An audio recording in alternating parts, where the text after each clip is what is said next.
Welcome, everyone. Anistara here. What a beautiful day to be celebrating the launch of our 1111 University. It's the Mythic Initiation, Sacred Pilgrimage, and Joint Research Expedition to Egypt next year, 2022. So hang tight and we'll give you lots of more information about it and guide you through the website at the end of this live stream. So here we are, Frequency Friday, just dropping into the beauty and the frequency of this week, and so much power and so much movement coming through our collective right now. And so I'm just anchoring that energy, grounding in the energy in this moment in time, taking a deep breath, welcoming in that divine channel to share with all of you Messages from Egypt, Part 4. All right, well, I'd like to get started on our presentation.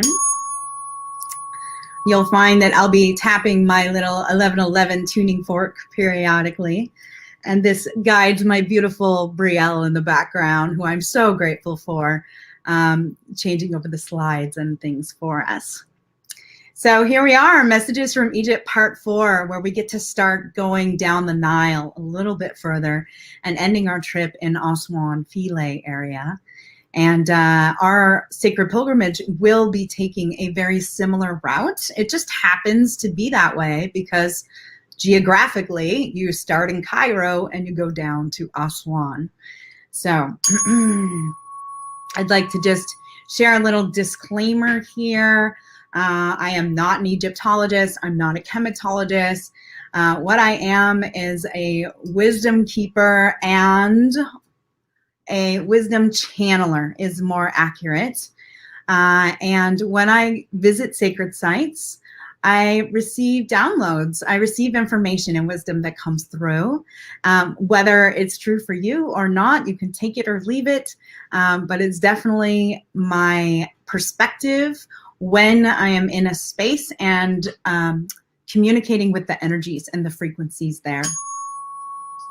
And so I would love to just ask everybody to please honor and respect where this information is coming from and all the photos and videos that I personally took during my recent pilgrimage. If you want to share anything, please go ahead in tact, like in the context of the presentation. I'm happy to have everyone share as much as possible with their friends and family this beautiful body of work.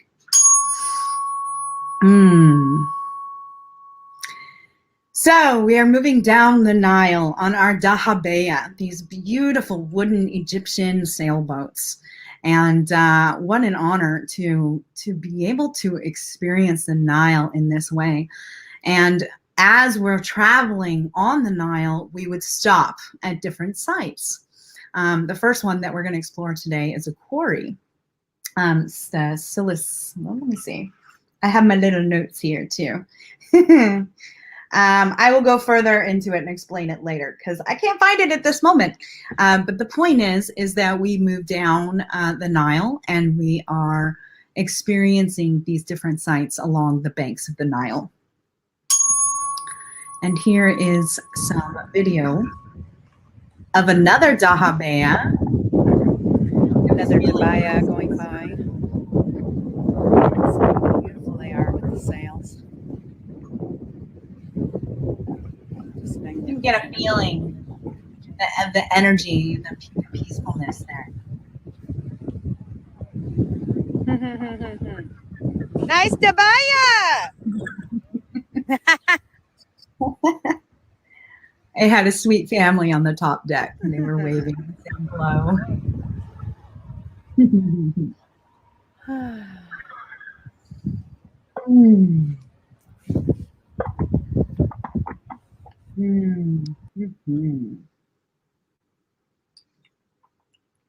Wonderful.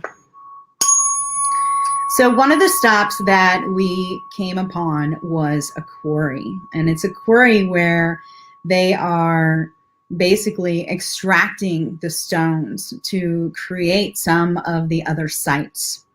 And I'm trying to pull up the name of the quarry. I do not remember it right now. It starts with an S. Silsila Quarry. And this is further down the Nile. So we're getting closer to the Nubian desert. And some of the glyphs on the walls are beginning to change. So these in particular were pointed out to us as Nubian glyphs, which is more the culture that we're moving into as we move further down the Nile. And so these Nubian glyphs really called to me in a big way. They are very different feeling than the ancient Egyptian hieroglyphs. And yet there's still this similar energy, similar frequency or resonation when I was viewing them.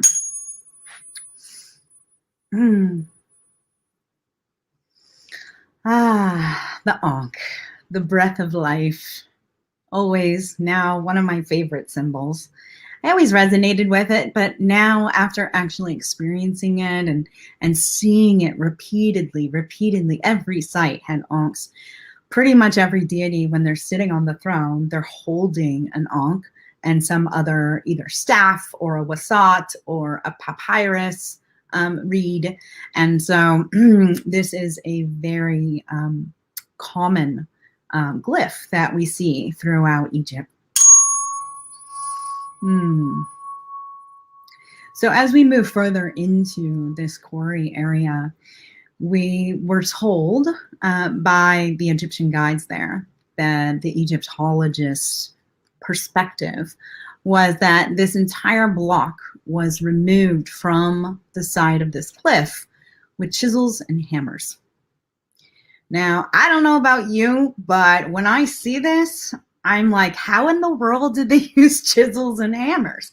It just intuitively, it didn't sit with me as an accurate statement. And so we'll see on this next image that you can see even closer that there's these striations or these levels where the stone had been cut away. And so my husband, he's a woodworker and he does a lot of building. And when I see him using a saw or a blade to cut something, it leaves similar patterns and striations along the board. And so to me, when I look at this mountainside or where they're removing and quarrying these large stones, that, mind you, weigh between 2, 3, 20, 1,000 tons, depending on the size of the stone. And then we're told that they're pulled from here and actually placed on a boat and transported on the Nile to the site where these temple sites or sacred sites are being built. And so, again, I'm really, really sitting with the fact that ancient Egypt had so much more technology. This civilization had technology that maybe we don't even have today. Some of these sites, it confuses engineers, even in present day, of how some of these structures were built. And so, again, I ask, is it chisel and hammer, or is it advanced technology of some kind? And again, we move into this huge stone that just has 2 doorways on it. We talked about it in several parts. I think pretty much every part of Messages from Egypt had some kind of doorway or portal or gateway that literally is a doorway on the face of a large stone or a wall that seemingly is going nowhere. And ultimately, it all comes down to what you believe in your heart. And so I asked the question, where do these doorways go to? How can we activate them? How can we open them? How can we perhaps even one day move through them? And where will they take us? This I would like to explore with you. So as we were walking back to our dahabeya, honestly, there was this beautiful sand dunes. We're in the Sahara, the sun is radiating, and I just started seeing this rainbow energy coming off the sun. And my travel partner, Cynthia, and I decided to take some time to take some photos here. And of course, we had this little spirit orb here dancing around us, or dancing around me in this particular photo. And it just danced and was playing with us. This little fairy spirit, light being energy was playing with us the whole time we were here taking this moment for these photos. So I was feeling radiance in my heart. I was feeling so tuned in and tapped in at this point. We had spent several days on the Nile. I was in a much more relaxed state after all the chaos of Luxor and the big cities that we had just been traveling from. And so just having this moment of radiance here.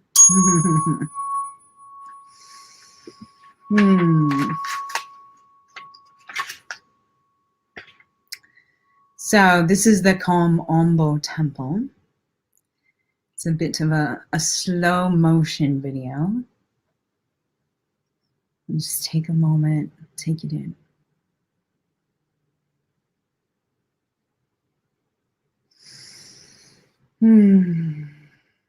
This particular temple is a double temple. It was a temple that was dedicated to 2 deities, which is rare. They usually are dedicated to just one. This one is dedicated to SOBEK and to Horus the Elder.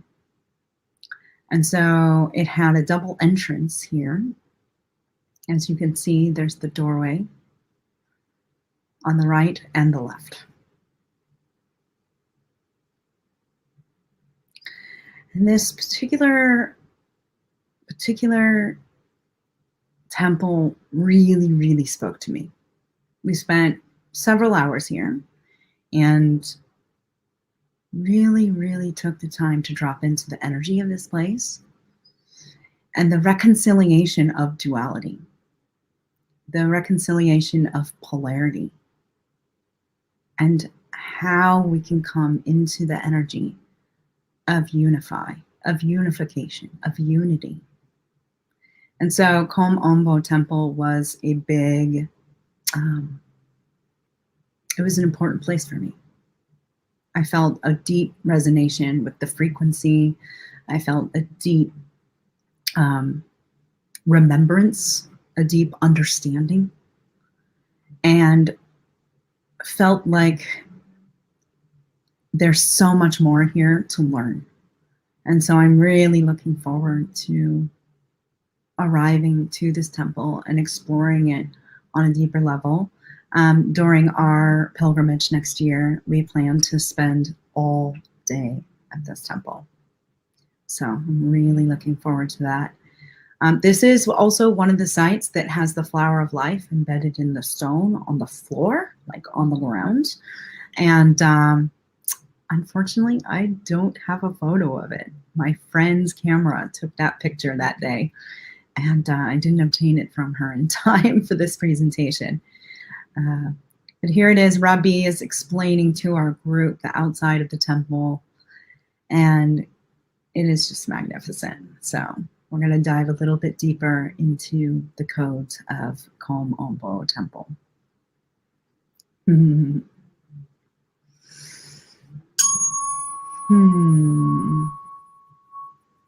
So just inside the doorway, as you enter the temple, you turn around. There are these beautiful glyphs on both sides of the doorway. And you can see on the right-hand picture here that there is a long staff with a serpent spiraling up the staff, right? So for me, and practicing Kundalini energy movement and the chakra system, and even creating a Kundalini hoop dance, sacred spiritual hoop dance practice for many years, and teaching a telecourse about it, this symbol of Kundalini energy movement I see in many places. And so here, the serpent energy was very much alive. We'll see a lot of glyphs with serpent energy. Well, I believe I shared 2 in this particular presentation, but there was a lot of serpent energy in this doorway. And again, Kundalini energy is about the masculine and the feminine, and moving our chakras in a rotation. And so that movement of Kundalini energy is important for activating our chakra system, for clearing our chakra system, and for being a channel or receiving energy from the divine, grounding it into Mother Earth, and then also bringing up Mother Earth energy into the heavens. And so when we talk about the chakras, there's the earth-based chakras and the heaven-bound chakras, and our heart is the center. Our heart is that meeting place in the middle. And so we'll dive into that a little bit further as we move along here.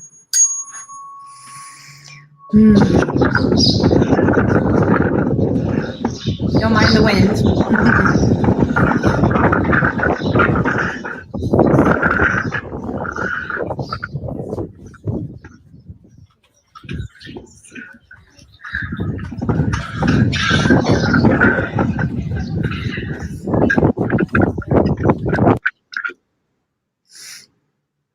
Wow, it really was windy that day. I apologize if you're listening with the volume really turned up. Okay, so that was just some video of the serpent's wall there on the inside of the doorway. And then this double serpent glyph, it was my understanding, and I was told that this is the god of the underworld. And again, he's holding that duality, he's holding that polarity, but then in the center, they're connected, right? And even in the shape of a U for unification, or within you, you have both. You have both masculine and feminine. You have both light and shadow. We experience duality and polarity in this 3D matrix, and yet we are unified and connected. And so I just really adored this glyph. It really spoke to me. And so here we have SOBEK. SOBEK is one of the gods that this particular temple was dedicated to. And his face is a little bit scratched off on this particular glyph, but he is crocodile-headed deity. And the crocodile is basically the pharaoh's power, right? He symbolizes fertility. He symbolizes military prowess. And SOBEK served as a protective deity with apotropaic qualities, invoked particularly for the protection against dangers present in the Nile. And so that little definition was from Wikipedia. And back in the day, there was all kinds of crocodiles in the Nile. I can't say that I saw any when we were there, so I don't know if they are anymore. But this particular deity is, he's meant to be a protector. He's meant to assist those who could be in danger from the crocodiles. And also, when you think about crocodiles and how much they are connected to water, they are a water animal, but they're also land animal. And so you can experience both water and land. And the other deity that this particular temple is dedicated to is Horus, the falcon-headed god. And so he's very connected to air, right? He can be on the land or the air. And so we're connecting here the elements as well.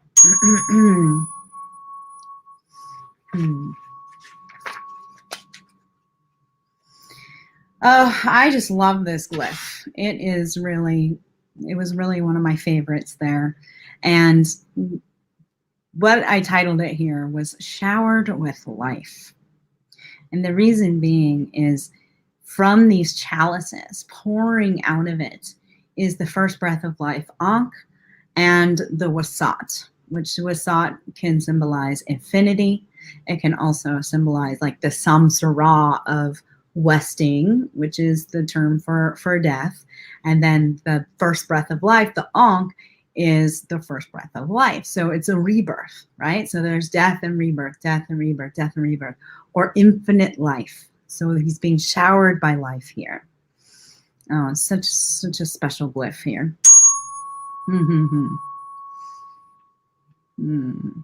Actually, let's go back to that one really quick, because there was something I wanted to point out here. So we've got Horus on the right. We've got the falcon god on the right here. And then we have Thoth on the other side, also another bird-headed entity.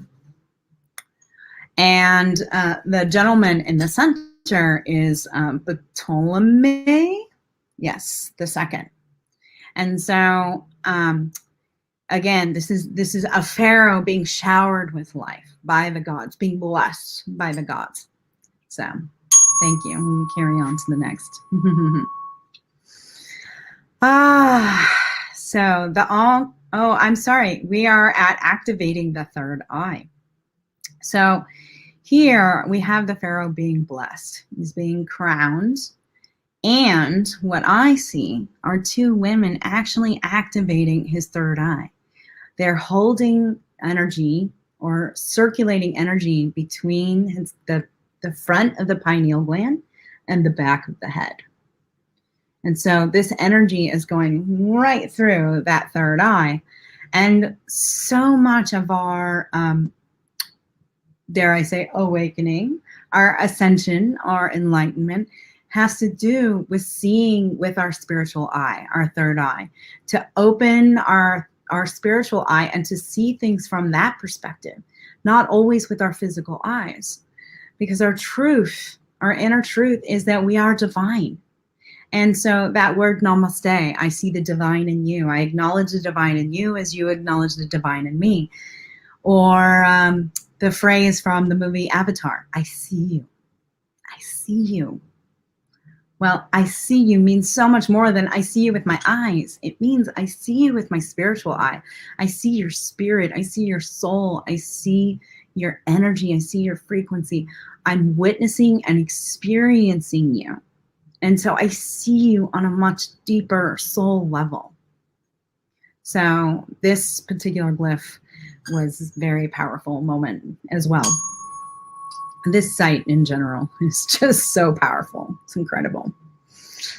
So Rabi here explained the planting calendar. They had an entire wall covered with the calendar and counting of the days. You can see the glyph here on the right-hand side.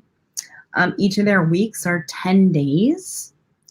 And then I believe there was 36 weeks in a year, so 360, leaving those remaining days, 5 days, for the netters, for the gods and goddesses, for the deities. And so they are explaining here when to plant what crops. And we'll see later in the Nile meter where they, we'll get into the Nile meter, but the Nile meter will help assist with this planting calendar and determine what crops to plant, when, and where. So it was very cool to see this calendar here and experience a little bit more of what their life might have been like when the Nile was flooding. So here we have an offering to SOBEK.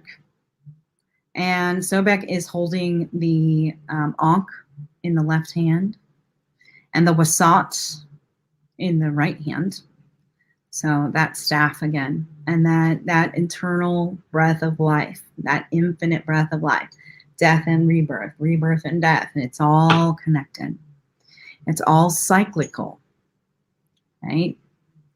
And so we have the young pharaoh here offering to SOBEK.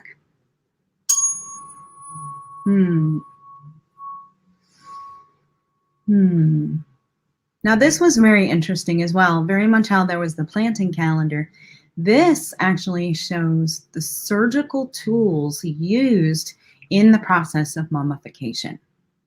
And so there was parts of this temple that actually had basalt floor, which is sterile. It doesn't absorb the blood when they are going through the process of removing the body organs and such. And so upon closer examination, you can take a little closer look and you can see on that second line down, yeah, right about where the blue dot is, that there's all these tools, right? There's scalpels in the center there. There's tongs to like grab something and pull something out. And so it was a very unique lift to have these instructions, essentially, and the tools that are needed. Very cool.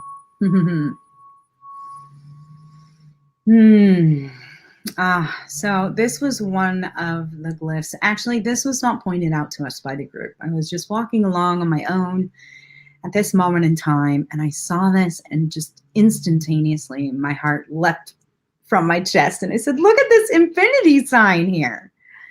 This knot of infinity. And if you look at the photo to the left of it, you'll see that the infinity goes right through this energy that's come bolting out of the heart at the bottom, right? So we have this heart in the center. We have the energy just emanating and coming up from the heart into these infinity signs that goes through the energy of the heart, and it's balancing the left and the right.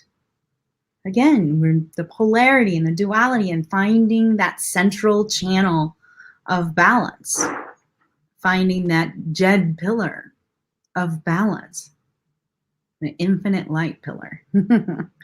So this was a very special glyph, and as far as the sense of unifying the polarities, unifying the duality, and really sitting with what does that take? And it takes being in the heart. The energy of the heart brings unification.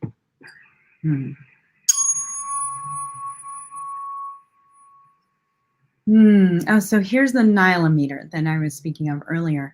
And what this is essentially, when you're standing above it and you're looking down, it's this huge, it looks like a well, essentially, with a spiral staircase at the bottom of it.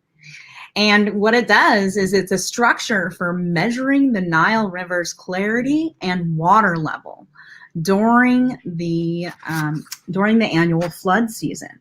So this helped determine field patterns and like where they could and couldn't plant their crops for that year, because they could tell how high the water will go. So if it's a lower year, you can plant closer to the river. And if the water level is going to be really high that year, you had to plant further away from the shore of the Nile. So very handy tool, very genius, ingenuitive for sure. SESHAT.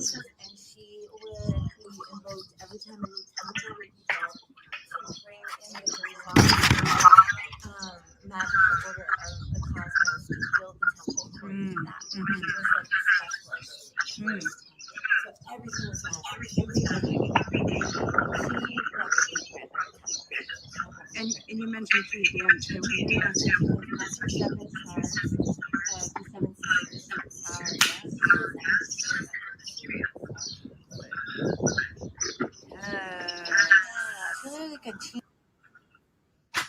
Oh, I just love this one. Let's dive a little further into SESHAT with the next image here.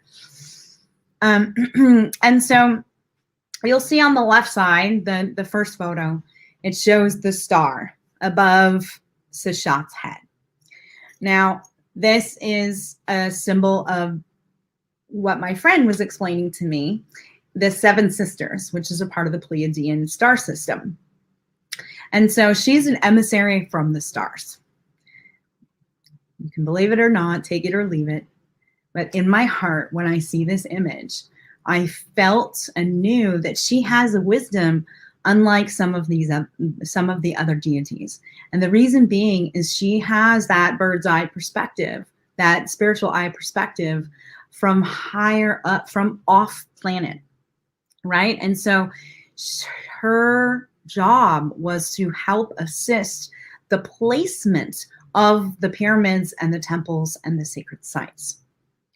And the reason is that you can, essentially there's a grid, there's a ley line where these temples are placed. And you can only really imagine that or see that when you're not on the ground, right? If you're seeing it from an aerial perspective.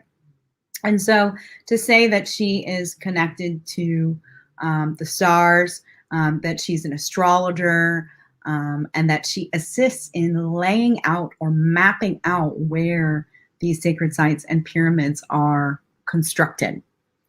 The star pattern is also structural forms of nature. It indicates that she comes from the stars.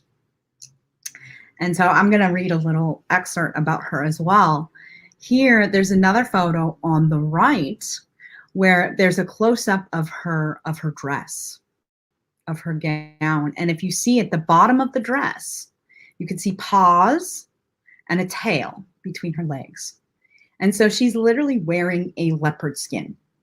Now, leopard skins were only worn by priests of significant level of power, achievement, wisdom, and knowledge. And so when she's wearing a priestly robe of Egyptian or of a leopard skin, then it shows that she has deep wisdom that's acknowledged on the highest level. So I wrote a little something here about SESHAT. And then I have a quote as well. She's an astrologer and a master magician. She could feel the currents and harness them. The 7 rays are 7 sacred tones, chakras, colors, angles of light, aspects of the one source of the breath of life, combined to create a perception of physical form. From the stars of the primordial waters. So that was from Patricia Lehman from chematology.com. And so my response, what I wrote here is, my understanding, my belief is that she is an emissary from the stars, perhaps the Pleiadians. She holds cosmological knowledge of the bigger picture, the bird's eye view of Horus, to witness all time and all space at once. She wears the leopard pelt of the highest order because she comes with the wisdom from off planet. Now there's another glyph where she's not holding a staff, but she's actually holding like an artist's palette with different colors on it, but each of the colors are actually shin rings. So that symbol that we spoke about that are portals to another dimension. And so she literally paints portals to other dimensions. And so her inkwells of the image of her as a scribe has the shin rings on it, meaning that she scribes and documents the knowledge that comes through the portals of other dimensions from the other side. And then Patricia went on and said, SESHAT offers us the scale and tools for the measurement of our perception of time and space itself. And then I have a beautiful quote here from Dr. Ibrahim Karim, Biogeometry. He says, well, then we have here 7 abstract extrasensory qualities that manifest themselves in any sense scale and enable us to translate any color into musical notes. Smell, fragrance, touch, taste, or shape quality. These are the qualitative scales for our sensation of everything in this 3D reality. Knowledge of them offers us the tools for the creation of portals. There we have it. These portals between heaven and earth can be transcended. And this is the exact function of the temple structures, to open the portals between heaven and earth. And so, of course, SESHAT speaks to me. It's like, right? She's just so, I'm really enjoying learning more about her, and I want to learn more about her, and I want to stand in front of this glyph again with some of you.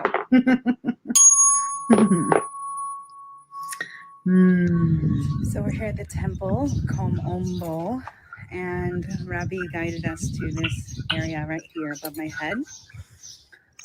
There's many interpretations going around the group with it, but one of the things we really kind of agree upon is that it is a galactic portal.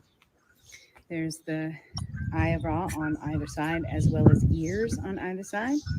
And so for me, it's like the face and the third eye, and activating that pineal gland to connect with the divine so that we can be in communion with it. And so I wanted to sit and write for a while, just across from here. See what comes through. Mm-hmm. And I did. I sat down there for, oh gosh, probably about 25 minutes or so, just writing in my journal. And I wanted to just share a little bit of a close-up photo of this galactic portal. So you can see here at the top, you have Isis in the traditional kneeling position to the side with her wings outstretched. And on her head, above her crown, is the feather of Mot. Again, this is the feather, the weighing of the feather. When you have wested and before going to the afterlife, your heart is weighed with the feather to find out if you are a good person, essentially. And so as you look further down at the doorway, you can see on either side the two eyes. On the right and the left side of the doorway, the two eyes, and below it are the two ears. So you've got it on both sides of the doorway. And what this reminded me of is in the Luxor temple, we shared in part 2, part 3. Can't remember at this point. Yes, I think it was part 2. We spoke about how actually it was part 3. We spoke about how to get into the third eye and the crown part of the temple, that you needed to go through the ears. That there was literally 2 doors on both sides of the temple. You had to enter that part of the temple through the ears. So through sound frequency vibration, we can change matter. We can shift it. And so the more we dive into exploring how to do that, then maybe these galactic portals will open up for us. So I would really like to learn more about that with all of you.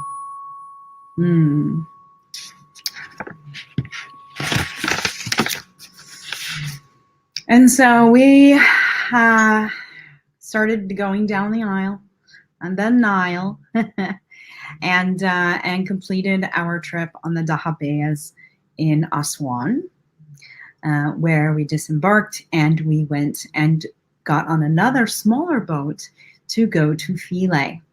Now, the Isis temple was originally built on another site, and they noticed that there was issues with the level of the water and some changes on the island where they believed in order to keep the integrity of the temple intact, that they needed to disassemble it and reassemble it on a nearby island. And so this particular original site literally is just right across the water, a 5-minute boat ride. And we got to stop there momentarily to do a water blessing, which was very sweet, before we moved on to the actual Isis temple rebuilt site.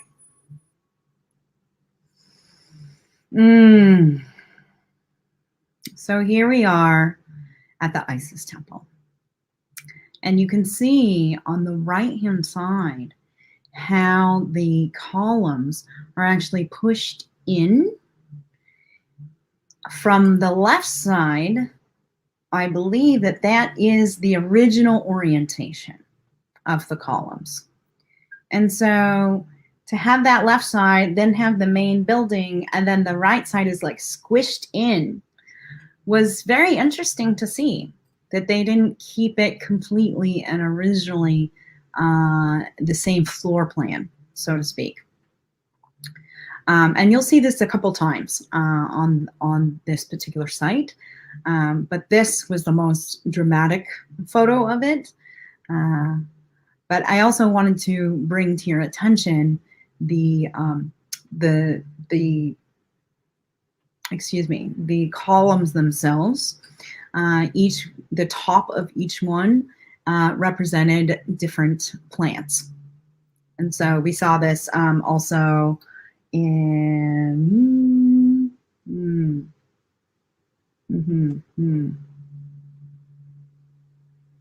Where was that prominent again? I do not recall right now where the essential oils glyphs were at. Oh goodness, I'm not going to say it and be incorrect. So we'll just watch part 2 and 3 and you'll find out that they represent different plants, whether they are medicinal, whether they're for essential oils, for nourishment, or whether they're entheogenic plants and plant medicine. So here we have a video coming up exploring some of these columns as we enter the Isis temple complex, invoking Isis.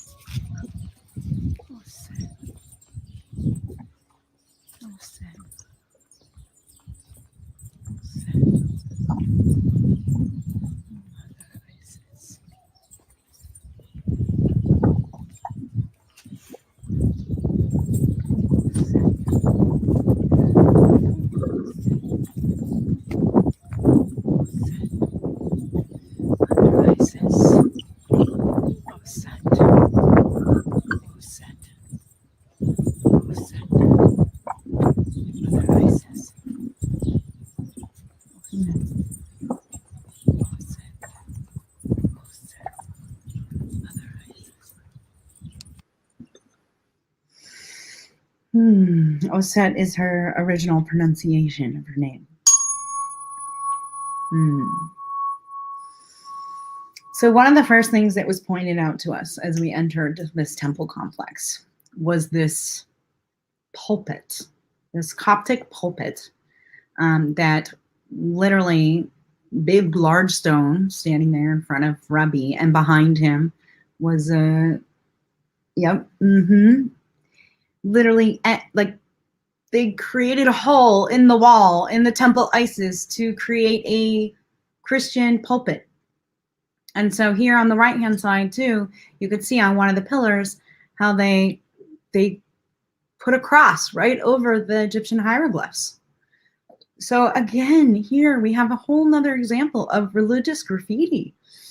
We've seen this multiple times at other sites, especially the painting on top of the hieroglyphs at the Luxor temple in Luxor. And so when I saw this and Rabbi started explaining it, I literally started crying. I had to put everything down. I couldn't film anything or take any more photos. These are the only 2 photos I took of this spot because it crushed my heart. This beautiful temple meant to be for the Divine Mother is graffiti and defaced. So needless to say, I had to do a little clearing energy, and I walked outside of the temple at that moment.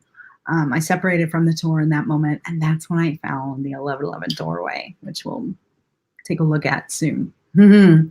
So great gifts come from our biggest lessons at times.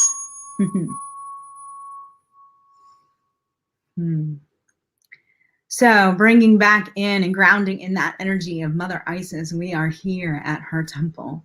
And what beautiful depictions of her throughout the whole temple. We have her sitting on the throne here on the left with the suckling baby, right? She's just breastfeeding her child. And then on the right, her wings of protection. Just so beautiful. The energy here was very clear for me. The energy was very feminine, very just compassionate and loving. I didn't run into any stagnant energy or mean security guards or anything. It was all very, very sweet. Everyone was very kind. Everyone was smiling. And I just had a beautiful experience at this particular temple, which is why I'm so excited to bring some of you back with us. Yeah. Here we have depictions of offerings to Isis. There were so many depictions of giving offerings to Isis. And she's wearing Hathor's crown. You can tell it's Isis because of the bird crown on top of her head. right? The bird head, but then Hathor's disc and horns, again, symbolizing mother energy, mother energy.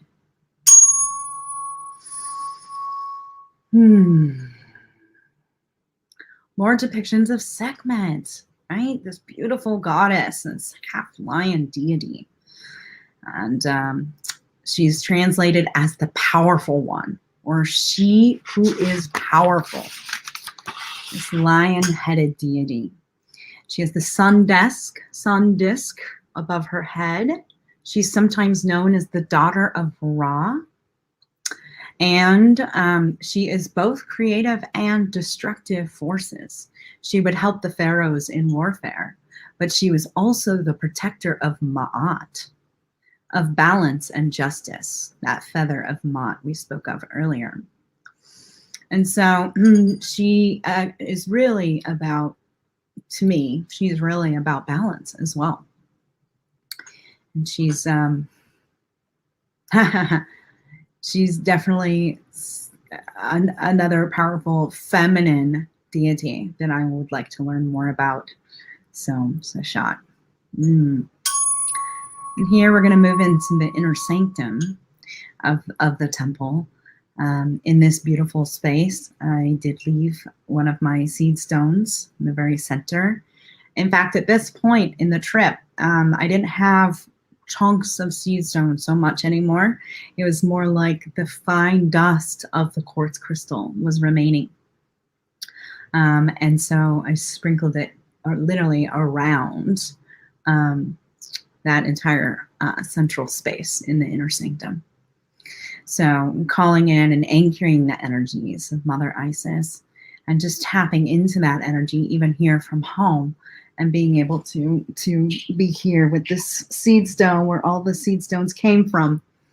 It's right behind me, and I can just sit here and write and channel and receive more of Isis's wisdom.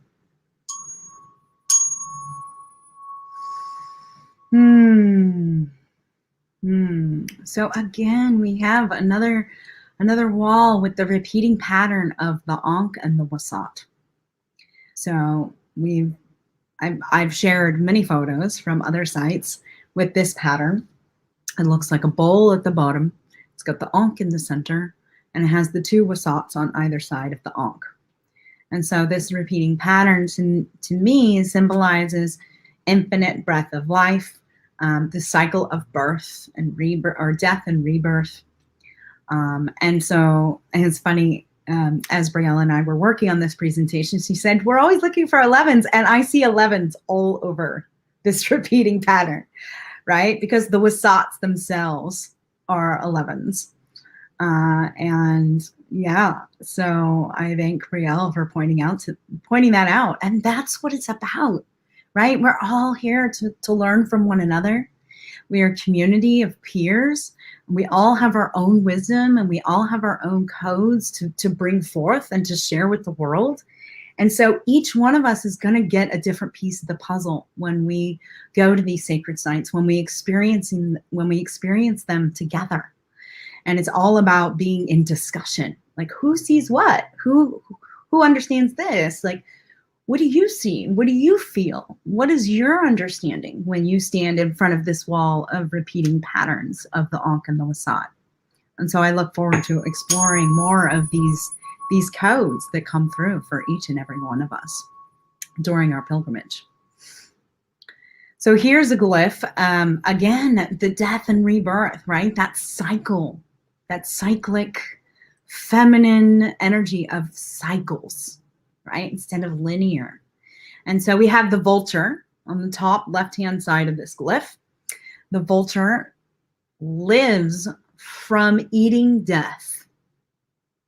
And as Brielle and I were working on the presentation, she read a description of the vulture and how the vulture actually protected other entities, birds, whatever, from the sun, from the heat of the desert sun. And that's how it lost its feathers from its head.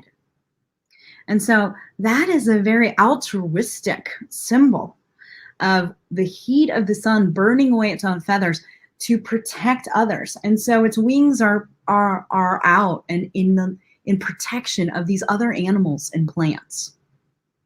The wings are also out in protection of the cycle of life, of death and rebirth.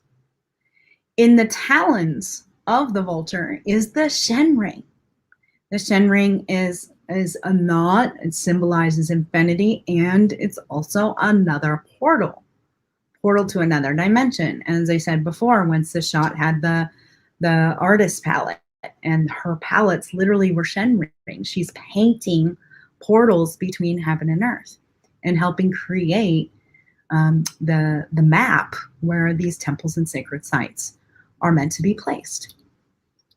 And so again, that repeating pattern. But when we look at the Ankh and the Wasat glyph, to the right of it is a Wasat, an Ankh, and the Jed pillar in the center, right? That 1111 pillar, that spine of Osiris. And we were told that Osiris's spine was found at the Temple Isis. You remember all the pieces of him were spread all over Egypt. And Isis grew wings to fly over and attempt to find all of the pieces of him, to reassemble him and bring him back to life. And so at the Isis temple, that's where his spine was found. And so for me, and a very feminine, divine mother temple is where that inner stability, that Jed pillar, that Osiris's spine was found. That's huge. That's symbolically just in so much alignment with the idea of unifying our masculine and our feminine within, to have that inner stability and that balance, that unification. Yeah.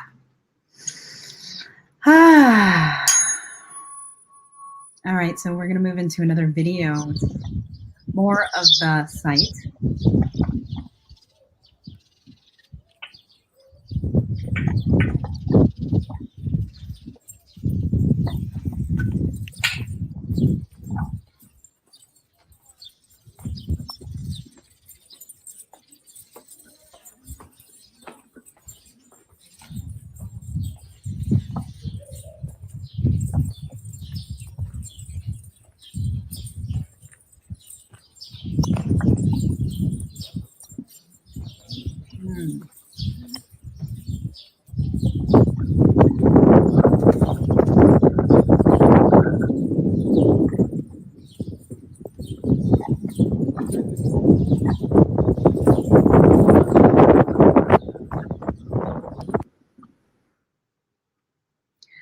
So this site literally was my favorite site.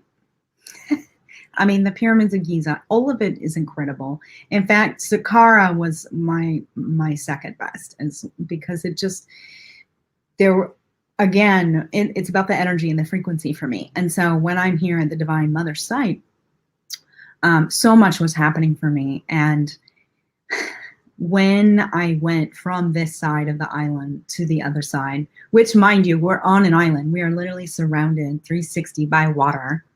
It's absolutely gorgeous. The weather is beautiful. It's perfect temperature. Like, really, really just enjoying this spaciousness to walk around and enjoy this site. We went with our group, but once the group separated and most people went home, they flew back to Cairo and had to go home. Cynthia and I continued our trip. We stayed in Egypt for another week. And so we returned to Temple Isis. And on our first trip during the group section, I went to the other side of the island, and this is where I found this beautiful galactic portal that I'd like to share with you now. And this became my favorite place in Egypt. It seems nondescript. It seems like it's just a door with the water behind it. What's so special about this? And I'm curious where it was placed on the original site. Right now, we're looking through the door. We can see that an island across the River Nile in the background there. And on the original island where the temple was built, I'm curious what it was pointing to. Did you see another island? Did you see this island that the temple is built on now? And so this is something that I'd like to research and find out more about. Needless to say, I feel like this particular galactic portal can be reactivated. And so it is one of my greatest desires and wishes to be together and collectively join at this particular galactic portal at the Temple of Isis in Philae with all of you on 11/11/2022. Let's dive a little deeper as to why.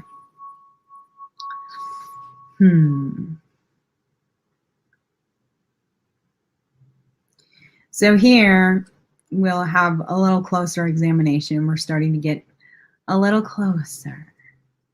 The bottom photo brings us a little closer. And then the right photo brings us even a little closer. Wait for it, wait for it. Why are we getting so close? Let's see. We are at the Temple of Isis in Philae for our second time. Yes, we are. So wonderful. The energy here. Oh, the energy. Amazing. And you know, last time we were here, we came upon this gateway, this portal, this galactivation doorway. And as we were taking photos and video in it just now, we noticed two things. Yes, we noticed that there was another 11/11 on the other side of the door. So we inquired and found out that it is a portal to the other world. Yes, a multi-dimensional portal. Well, it has the Jed pillar of 11/11 on the opposite side of the doorway.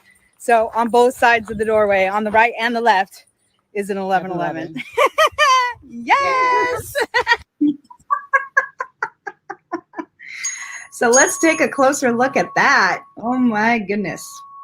Right? So again, I'm an 11/11er. I have been for 20 years. And so I see repeating patterns. I see 11s everywhere in my life. And then when I'm standing at this doorway and I literally see it on both sides, it started to really make sense to me. It started to really drop into the idea that we can learn how to travel through these portals, through these gateways, that we can learn how to cultivate and master our energy to become that Jed pillar and find balance. And the 11/11 doorway and the 11/11 portal or gateway is a path. It's a way. It's a way to move through this duality and into a whole nother reality, a whole nother experience, our 5D experience here on planet Earth. And so learning how to cultivate practices that bring us into unification, to unify the polarity and the dualities. And so literally, like I'm writing a book about this called the 11/11 Codex, because there's so many ways that 11/11 can show us and guide us through synchronicities, through signs, through our intuition, leading us on our path of awakening and enlightenment. And so, as I explained in part 2, the idea around the Jed pillar, you'll see here on the right-hand side, the close-up of the Jed pillar. And if you can turn your head just a little bit sideways, you can see the 11/11. And on the original glyph of the Jed pillar from Osiris's temple in Abydos, the lines, there was 11 lines going on, or there was 10 lines going up to the 11th realm, which was a circle that showed the unification of one. and that you have to move through the 1111 portal or through the 1111 doorway to come home to the one, to the Omni One. And so when we were there for the second time and we saw the other glyph on the left side, and it kind of looks like this tall popsicle thing, but if you turn your head to the left or the right again, you could see definitively the 4 lines representing 1111. And when I asked our tour guide, what does this mean? Like, what does this particular glyph mean? We started looking at it a little bit closer, and it really is a portal. And it's the symbology of a portal, and underneath it, which we don't have a close-up of, but underneath it are literally 2 doorways, right? The 2 doorways that seemingly go nowhere is underneath that glyph. So here we have it on both sides of the doorway. And when I stand in the center, my entire being got covered in truth bombs. Every word that I spoke, every sound that I made, every song that I sang standing in that doorway ran through my body, coursed through my body in such a powerful and potent way that it's unexplainable. It's unexplainable other than you have to just experience it. And so Andrew and I, we get remarried every 5 years. This year was supposed to be our 15-year recommitment ceremony, and we get married on 11/11. And we've decided to postpone it to next year for our 16-year recommitment ceremony. And so for our beloved family and friends who want to join us, we will be renting out this particular site for 2 hours on 11/11/2022 next year, so that we can have it from 10 p.m. to midnight. And we will be at this doorway, this 11/11 portal together at 11:11 p.m. And we'll be filming it, and then we'll be live streaming it to 11:11 Unify Global Gatherings virtual event. So I invite you, family, come be with us. Come celebrate unification. Come celebrate the union of masculine and feminine within us. This is a union ceremony for all of us, not just for Andrew and Anistara, but for all of us. Because as we do this work individually, we are doing it for the collective as well. So I'd like to share a little invitation here with you. Anistara Makha here, taking a stand for love, peace, harmony, and unity. Here at the Temple of Isis in Philae, I am standing in a doorway that has the 11:11 and 11:11 on either side. This portal, this galactivated gateway to other dimensions, multidimensionality, beings of light. I invite you, Starry family, to activate the 11:11 portal with us.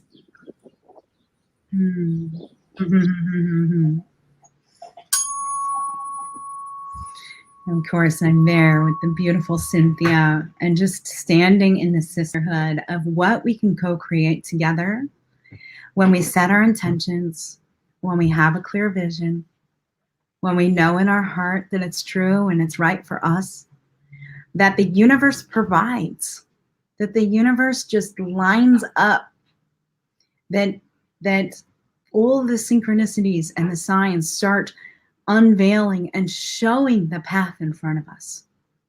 And so I call to you, family, for those of you who want to join us and be in sisterhood and brotherhood together at this beautiful site, I welcome you. The temple doors are open for you to come and be with us for this 11:11 University Mystic Initiation, Sacred Pilgrimage, and Joint Research Expedition in Egypt 2022. Hello, family. We are back at the pyramids today, our final day in Egypt, and we figured we may as well end where we started. So we're going to take the walkabout around the Great Pyramid. The end of the beginning. Yes. Giza. There is no beginning. There is no end. The Ouroboros. Yes. The snake serpent's eating its tail. tail. Mhm. Exactly. And so we started this entire adventure at the Sphinx. And so we're going to do a lap, a walkabout around the Great Pyramid, go inside, and then head over to the Sphinx to give it some final love before we leave the country tomorrow. Yes. So grateful for our entire experience here. It's been absolutely magical the whole way.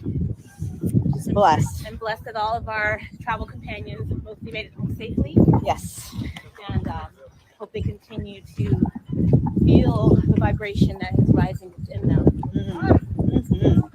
And then our continued prayers just continuously bless us and bring us the knowledge and the wisdom that we've tapped into here, and let those codes be activated within us so that we can expand and grow and awaken even further. So, sending you all so much love.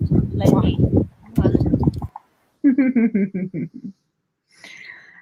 So as you can see, we are walking around the Great Pyramid. We go inside and we enter the King's Chamber once again. And here we were able to, again, have some private time in the King's Chamber, which was amazing. We had a small group of new friends with us, and we got to sing. And I recorded some of it as well. We'll be splicing it together to create a beautiful song to share with you soon. But this was very interesting. This was pointed out to us. We didn't see it in our first trip into the King's Chamber. But there's this hole about this big in the wall. And I'm putting my heart against it here in this photo. And in the other photo, I'm literally sticking my arm down inside of it. And we were told that this is the spirit portal. We were told that this is where the spirit were to enter and exit the chamber for the king in the sarcophagus, right? So, of course, I wanted to experience the energy of having my heart against this spirit portal where spirit can enter and exit the king's chamber. I also just recently learned, I remember I mentioned it in part 3 already, but I also just recently learned that that there's the shaft that goes to the outside of the pyramid into the king's chamber and directly is aimed at the star of Al-Nilam on 11/11 at midnight. And so this starlight from this star in the Orion comes down through the shaft and brings this particular starlight into the king's chamber on 11/11 at midnight. Like, I just found this out from a documentary on YouTube, and I'm so grateful to have found this out. So of course I go to my tour guide and I say, Robbie, how can we collect the starlight? How can we collect it? My friend Stargazer Lee has a website called Planetary Essences, and this is exactly what she does. She has a telescope that tracks the moon and will have a bottle of water at the base of the telescope, and she's absorbing the moonlight into this water, and then she'll add essential oils and crystals and make sprays or tinctures, and she calls them planetary essences. So she does it with Saturn and Jupiter and Venus, and so you can collect the light of the planet or the star that you're aiming the telescope at. And so I said, how wonderful would it be to collect this particular starlight at midnight on 11/11? Well, I just found out that my dear friends at Ascended, it's a beautiful community, Ascended, and Tsunami Diamond are going to be in Egypt this year for 11/11/2021. And so I heard through the grapevine that I might be able to ask them to collect some of this starlight. And then we can share it with you when we're in Egypt together. I envision how each of you can have your own little vial of starlight to do what you will with. So that will be a special little gift that I'm hoping and praying the universe will provide for all of us. So anyhow, I just wanted to take a moment and share that little nugget because I'm so excited about it. All right, so we're going to move on to our last photo here of the Sphinx. We exit the pyramid and we go spend our last few moments with the Sphinx. And I walked around the enclosure. We didn't get to be inside at this time because that requires private access. And our tour group will have private access. Hopefully, they said 2 hours, but we'll be paying for private access between the paws of the Sphinx right after sunrise, one of our very first days together on tour together. And so here I got a different view of the Sphinx, which is amazing. And I really walked around and I saw the tail, on the back side of the Sphinx, and its nice big butt and this tail wrapped around it. Yeah, down at the base there. And then really got more of a zoomed out perspective of the actual Sphinx and the size of the head.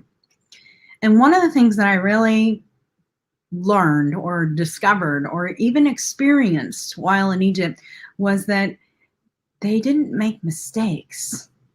Like everything was intentional. Even the pyramids and how things were built and how a shaft at 62 centimeters is 63 centimeters, 100 meters away. Like everything is so accurate. And so to have this teeny tiny head on this huge lion body just doesn't feel accurate to me. And so I asked the question, was it truly a lion?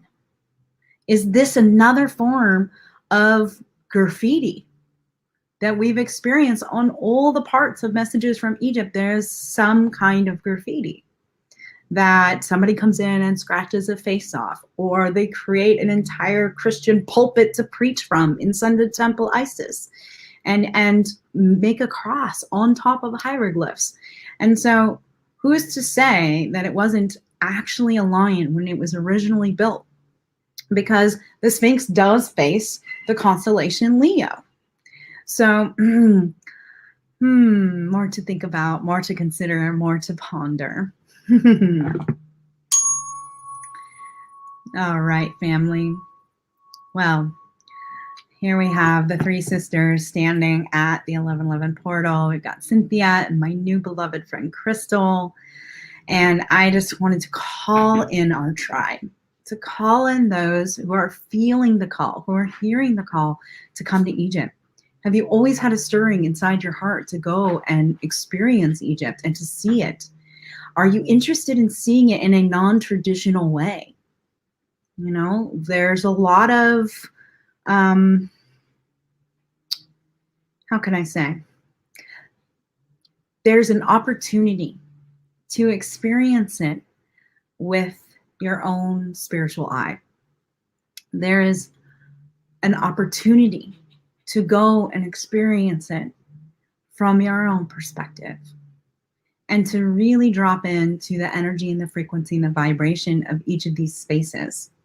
And so we will be creating sacred ceremony off the sites as well. There will be certain moments that will be in sacred ritual together, not at the sites, and preparing us to be at the sites and how to move through these sites together with grace and ease as a group. And so we're calling in the people who not only feel like they resonate with Egypt and want to go, but who are curious in exploring other ideas than what mainstream tells us. So inviting you in, family, calling in the perfect tribe, the perfect community of peers who are willing and wanting to learn and expand and grow with one another.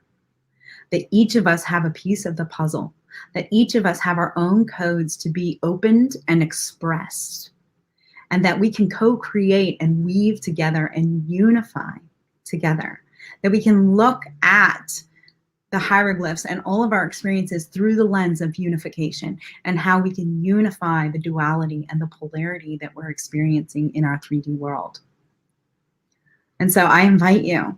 Are you a psychic? Are you an astral traveler? Are you somebody who's already mastered energy in a big way? You know, are you a practicer of special extrasensory abilities? We all want to experience more than just what this 3D world offers in the 5 senses. So let's learn how to expand all of our abilities that we're all capable of having. Oh, I'm really looking forward to doing this with some of you. So I'd like to share our website with you. It is launching today. And just give us a moment as we move through the tech to bring that up for you. So I'm very excited. Thank you, 1111 Unify team, and all of those who are in the background assisting us with all of this. So here you'll see the website that you can go to if you're interested in joining us on the pilgrimage. It's called the 1111university.com/Egypt. And we'll give you the information here soon. But it's the 1111 University Mystic Initiation, Sacred Pilgrimage, and Joint Research Expedition to Egypt. The dates are October 26th to November 14th, 2022. So you have about a year and a half to prepare, to go through the payment plan. We've made it very flexible and easy for you to say yes. You can make your initial deposit after your application has been accepted. And so you'll see this little purple button here that says apply now. When you hit that purple button, you will get the application form. And we just ask you to fill it out from your heart. Answer the questions from the most clear and honest place that you can. We really just want to know who you are, what you're passionate about, what are your goals in life, what's your mission and your purpose if you know what it is, so that we can align and bring together the highest and best group that will be a good fit for this expedition. And of course, there's a little bit of medical history questions as well. We just want to know where you're at physically and mentally, if you have any disabilities or anything like that that could affect your full participation. And of course, we are just totally open to the flow. Not everybody has to visit every single site. There's spaciousness in the itinerary.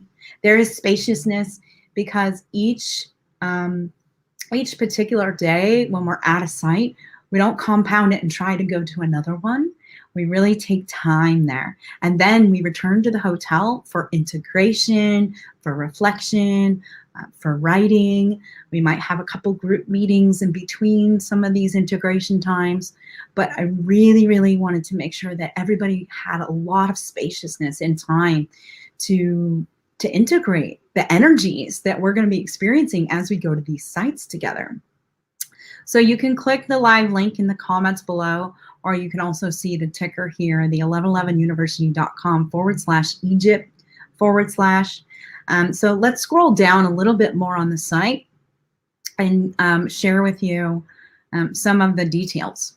So here is the invitation, right? That invitation and who we're calling in. So you can go ahead and read that. And as you scroll further down, you'll have a better idea on what's included in the trip. And of course, the culmination or the pinnacle of the trip is that we will be co-creating the 1111 portal ceremony, that unification ceremony at that 1111 galactic portal at the Temple Isis in Philae on 1111. And then we will live stream that video to the 1111 Unify Global Gathering virtual event. So whether you're sitting at home or whether you're at an 1111 Unify gathering in Los Angeles, New York, San Francisco, Grass Valley, Shasta, Hawaii, that the people who are at those particular local events will be viewing our portal ceremony from Egypt. So this is where we start activating that mission and that purpose of 1111 Unify, of reactivating the sacred sites, reactivating the planetary light grid together and live streaming it to multiple events around the world. And Egypt is just the first place we're going to go. We want to go to Tulum and Peru and Stonehenge and visit sacred sites around the planet. And so each year we will have a sacred pilgrimage going to another site. And then there will still be the original tour. I won't be there because I'll be moving on to each site each year, but the original tour guide, Rabi, will be hosting more Egypt trips every 11/11 from here on out.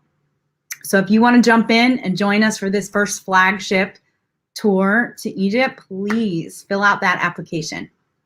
So here we have all the accommodations, 20 days and 19 nights together. You can read more. We have 2 meals a day that are provided. You're provided drinking water as well as a non-alcoholic drink at every single meal. And it goes on, but we talk about the hot air balloon ride, the private access to the Paws of the Sphinx, the private access to the Great Pyramid, the private access to the Temple of Isis on 11/11 at 11:11 p.m. We'll have a private party on a nearby Nubian island that night. And then the following evening, we have a boat party on the Nile where we literally have DJs and music and cocktails and hors d'oeuvres on a party boat on the Nile, one of our final nights together. What's not included is listed there as well. Basically, it's your international flight cost. So whatever you need to get yourself to and from Egypt. And then any spend money that you want to have, or if you want to have alcoholic drinks at your meals, then you'll want to bring some spending money. But other than that, everything is covered in that price. And so we have the itinerary. As you scroll down, you'll see everything outlined for you, where we're going to be on what day. And we start at Cairo and we go all the way down to Aswan. And so eventually I'll want to have a map too that's tracking our whole thing. But each of these little triangles to the right of, so it says day 10, right? And you just click the triangle and there's a drop-down explanation of the day. So each and every one of those is clickable and you can see a drop-down explanation of the full itinerary, literally what time we're starting, what time we get back to the hotel, things like that. We only have 2, maybe 3 days where we really start at like 5:30 a.m. The rest of the time we have spaciousness. We don't get on the bus until 9 or 10 a.m. If you scroll further down on the website, you will see your opportunity here, the payment plan, the cancellation policy, and the payment plan's totally mapped out, and it's pretty much every 4 months. So you have spaciousness. Talk to me too. Talk to me. I am so willing to discuss what it is that you need and desire to create this for you. So if the payment plan doesn't work for you, we can talk about a different kind, or it can be monthly payments, or it can be partial trade. I'm so open to whatever it's going to take to have the good fit and the right community with us. So as you scroll further down too, you will see the explanation of who your tour guides are. So it has a little bio of me and all my little links there, including our 1111 Unify community Facebook page, as well as Anistara 1111 YouTube channel. And then we have Rabi. He is the founder of Unknown Egypt Travel. Right now it's called Secret of Kemet. He is changing it. In fact, he's launching his website right now today as this website is being launched. So it's a very big day for both of us and this vision. And underneath Rabi's bio, you will find a little TripAdvisor link and a little icon for TripAdvisor. And you just click that and you will reach all of the reviews of Rabi and other people who've gone on tour with him and things like that. And then at the bottom of the website, you will find my email address where you can send inquiries. If you have any specific questions or you want to talk to me directly about any aspect of the trip, please feel free to contact me there. So, wow, family, I am just so thrilled and excited about the prospect of spending time in Egypt with some of you. So please join us. Go to 1111 University /Egypt and fill out that application form right away.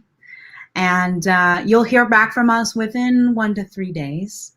And if you're accepted, then just be prepared to make an initial deposit of about $1,000. It's $1,111, but the way that the website, anyhow, it's like $1,069 or something like that.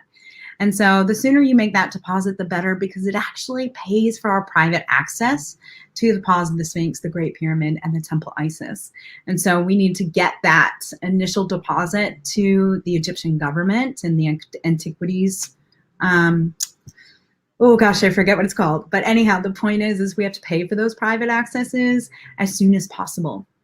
So just to let you know, our group size, we're hoping for a minimum of 16 people and a maximum of 50. I kind of see somewhere around 33 people. I feel like that's a good, nice round number. But we'll see what the universe provides. I also want you to know that it is family orientated. So our son, Cadence, he's 6. He'll be coming with us. Of course, it's open to all ages, but it really depends on what you want, right? So the children who are 2 years and younger can come for free. Those who are 2 to 6 will pay 25% of the total price of an adult. And then if you're 6 to 12, it's 50% of a regular adult price. And then 12 and over, it's full adult price. And so again, it includes everything that's listed on the website. And you can dive into more information there, and feel free to ask me any questions that you have. All right, so I'm just gonna drop into that magic and just sprinkle some pixie dust all over it, some portal priestess dust, and just calling it in. I'm holding my crystal here in this moment and just praying to the universe for the most divine group of people to arrive, to hear the call, to feel the call, to want to know in their heart and their spirit that they are meant to go home, that they are meant to come to Egypt, that they are meant to be a part of this initiation, this mystic initiation, where ancient wisdom meets New Age mysticism, where we get to explore the Holy Land of Kemet together, where we get to experience these sacred sites, to be activated by them individually and collectively, and to assist in reactivating them so that they can return to their original power and glory and what they are meant to do. They are meant to be portals, that they are meant to be experiences connecting heaven to earth.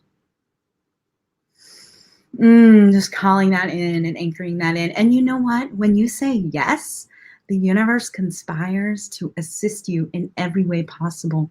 The first step is to apply and then say yes. And everything will line up. We just get to watch the magic of 1111 unfold in front of us.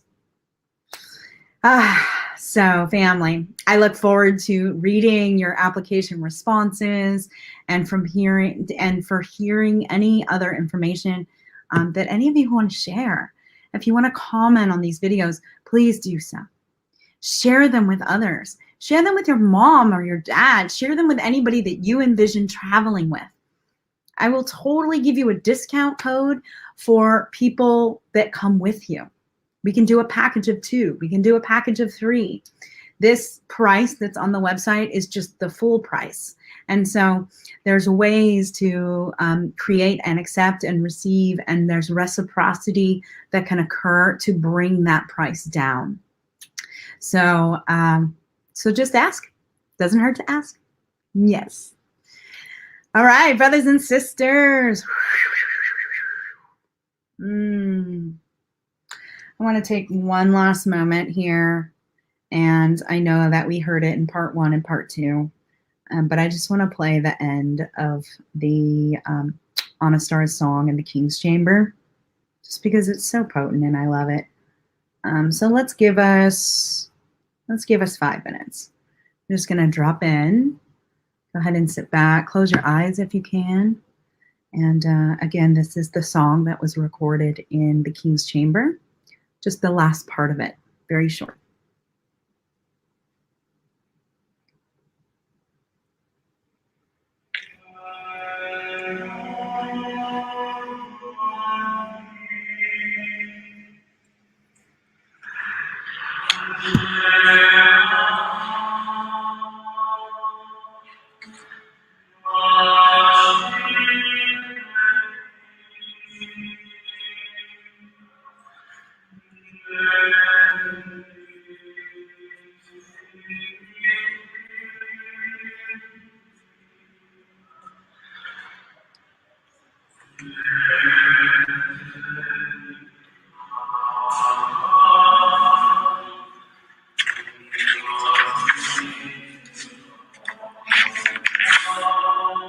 this point, I'm writing in my journal.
Oh, Maya Sanakatea.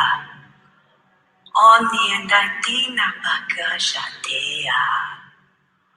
Rotiti Pahasito no. Emayana Kona Sitayate. Polia Shanakita. Rumastina Katea. Omia Sanakea Tutun. Roshata. Roshata. So Naeo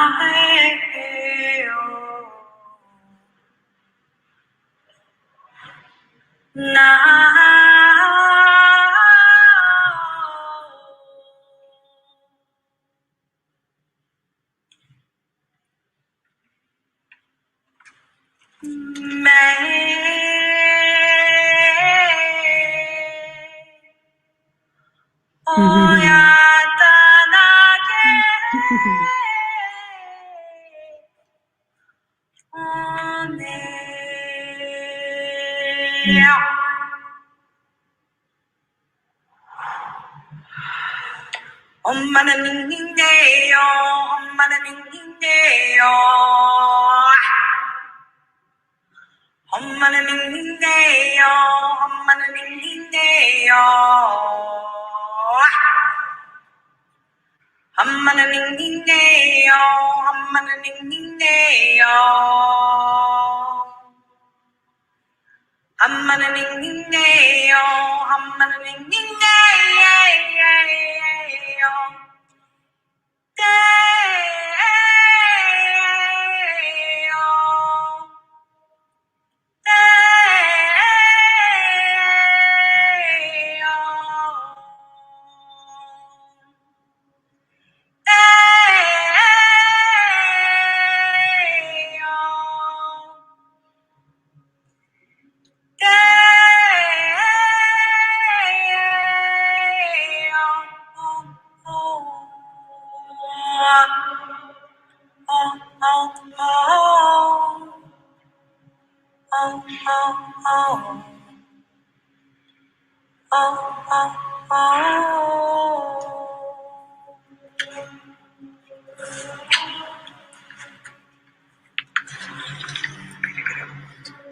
Number one, yes.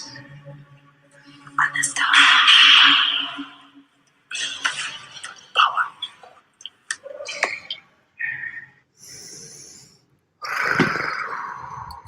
Still gives me chills.